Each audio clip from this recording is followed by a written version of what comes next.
Halo teman-teman, selamat datang di Harapan yang Tidak Padam. Aku Febri, dan hari ini kita akan bahas tentang bagaimana menemani pasien paliatif dengan empati.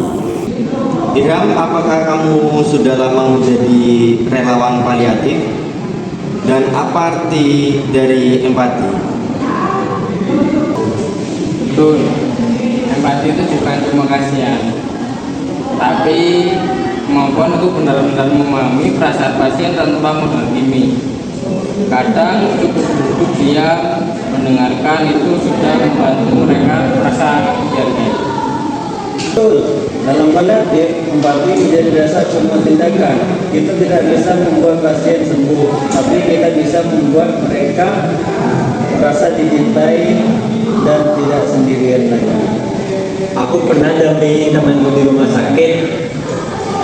Dia emang tidak perlu dikasih kata-kata motivasi, tapi dia cukup didampingi dan didengarkan keluh kesahnya.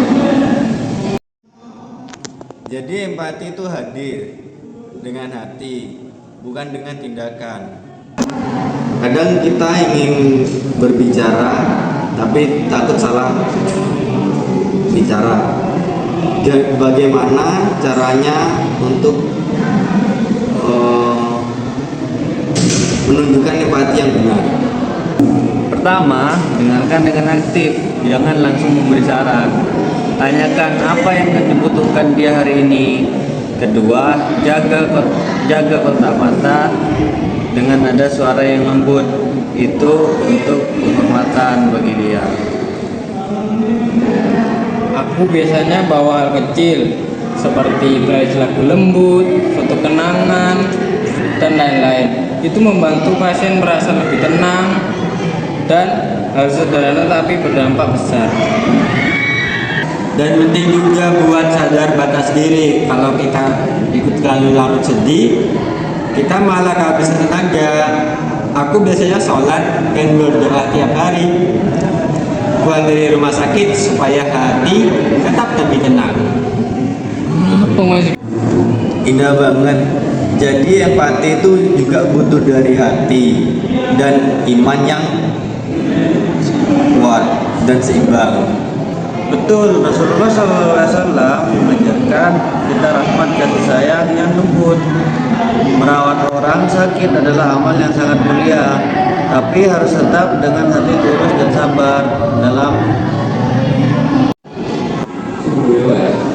Banyak yang mengira paliatif itu tentang kehilangan harapan, padahal tidak kan?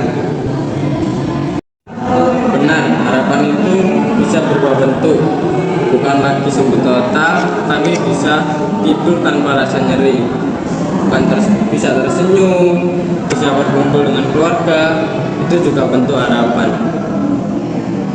Aku melihat temanku bahagia hanya karena bisa mendengar azan dan tersenyum. Dari situ aku belajar makna hidup sederhana dan bersyukur itu masih ada.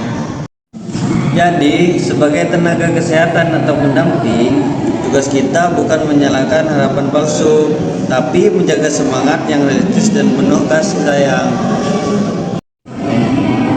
Jadi empati bukan membuat mereka lupa sakitnya, tapi membantu mereka hidup dengan bermakna sampai akhir. Terima kasih sudah mendengarkan Harapan yang Tidak Padam. Semoga obrolan hari ini membuat kamu lebih peka dan berani hadir untuk orang lain. Ingat, empati kecil bisa jadi penguat besar bagi yang sedang berjuang. Sampai jumpa di episode selanjutnya.